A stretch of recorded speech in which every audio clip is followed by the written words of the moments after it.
एटमी India की तरफ से नमस्ते। आज भी मैं इधर हूँ आप लोगों के साथ एक बहुत ही इम्पोर्टेंट चीज़ शेयर करने के लिए। एटमी का बुनियादी सिद्धांत आज मैं बताने वाला हूँ। किसी भी कंपनी का बुनियादी सिद्धांत बहुत ही इम्पोर्टेंट होता है। बुनियादी सिद्धांत यानी कि फाउंडिंग प्रिंसिपल बहुत ही इम्पोर्टेंट होता है किसी भी कंपनी का ग्रोथ के लिए। बुनियादी सिद्धांत जो होता है ह्यूमन का डीएनए की तरह होता है। इसी के ऊपर डिपेंड करता है ये कंपनी कितना दूर जाएगा। ये अगर स्ट्रांग होता है तो ही कंपनी बढ़ सकता है। इस कॉम्प्लिकेटेड दुनिया में आपने ये वर्ड सुना है क्या? VUCA, VUCA। V stands for volatility, अस्थिरता। U अनसर्टेनिटी, अनिश्चितता। C कॉम्प्लेक्सिटी, जटिल। A एम्बिग्विटी, अस्पष्टता। इस टाइम पे पूरे दुनिया में भूखा मचा हुआ है और हमारा फाउंडिंग प्रिंसिपल अगर स्ट्रांग नहीं होता है तो हम लोग कभी भी आगे नहीं बढ़ सकते हैं। कंपनी टूट सकती है। आपको एक आंकड़ा बताता हूँ। दुनिया में 80 to 90% कंपनी बंद हो जाता है with in 10 years, depending on the country. किसी कंट्री में 80%, किसी कंट्री में 90%। 10 साल में कंपनी बंद होने का चांसेस 90% होता है। इसका वन ऑफ द रीज़न होता है कि फाउंडिंग प्रिंसिपल सही तरीके से बनाया नहीं गया है। एटमी का फाउंडिंग प्रिंसिपल 3 बिग पिलर के ऊपर खड़ा हुआ है। पहला सबसे बड़ा पिलर है बीइंग, कंटिन्यूटी, चलते रहना, खत्म ना होना। सेकंड पिलर है स्पीड, गति। थर्ड पिलर जो है बैलेंस, संतुलन।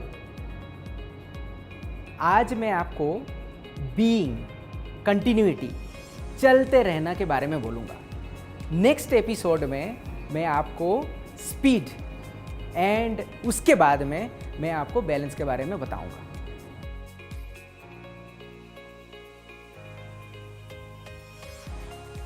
Let's talk about being. Being के बारे में बोलते हैं। क्यों कॉन्टिन्यूटी हमारे लिए इंपॉर्टेंट है?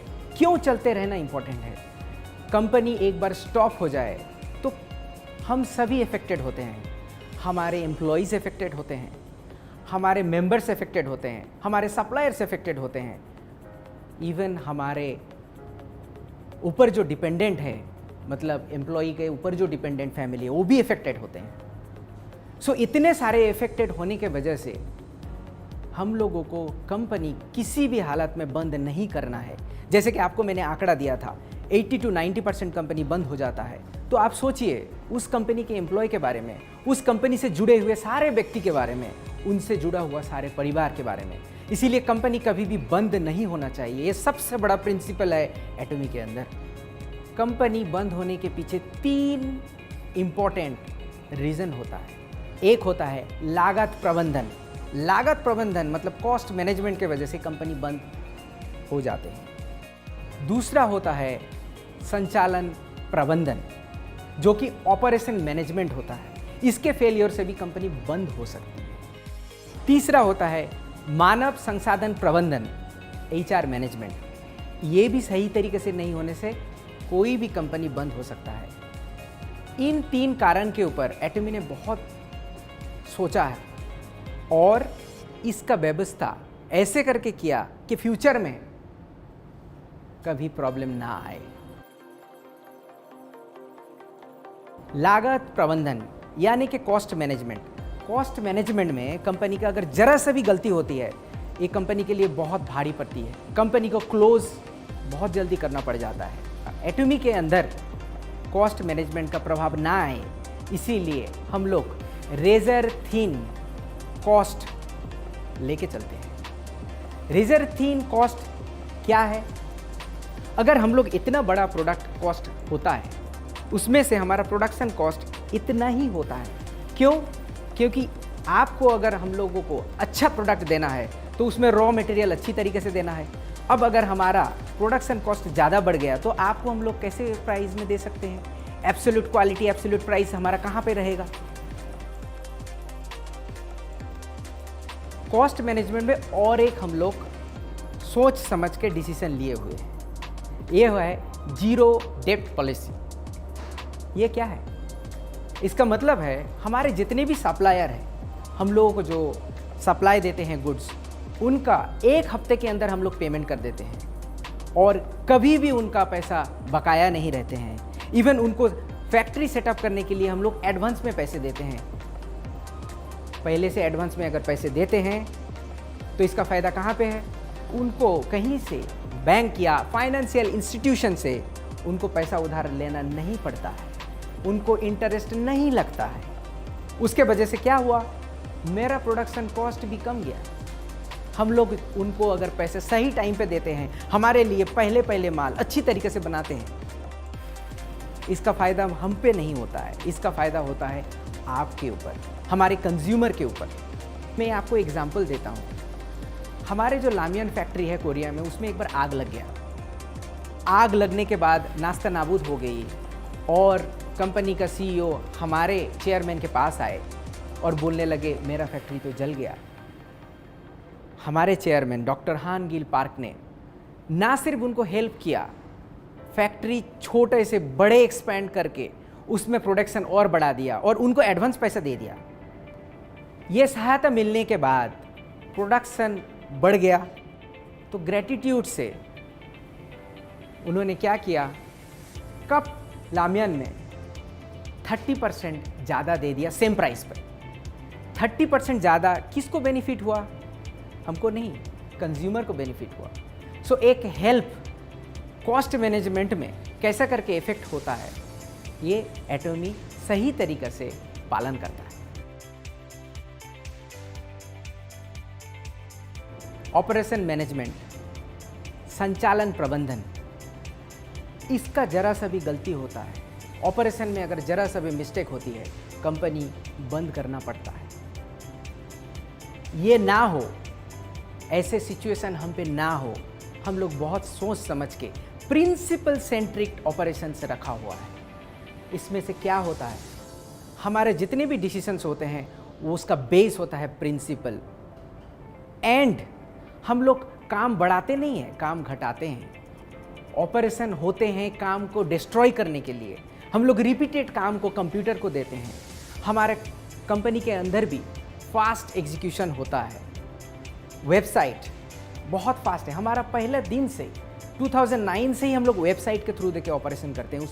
एंड फास्ट डिसीजन मेकिंग भी हम लोग यूज़ किया पहले से। कंपनी के अंदर जितना जल्दी डिसीजन मेकिंग होता है, ऑपरेशन उतना जल्दी फास्ट होता है। So principle centred operation and fast operation, इसके साथ हमारा ऑपरेशंस का रिपीटेटिव वर्क को कम करके उसे एक नया सिस्टम दिया। इसीलिए हमारा ऑपरेशंस जो है बहुत फास्ट है एंड स्टेबल।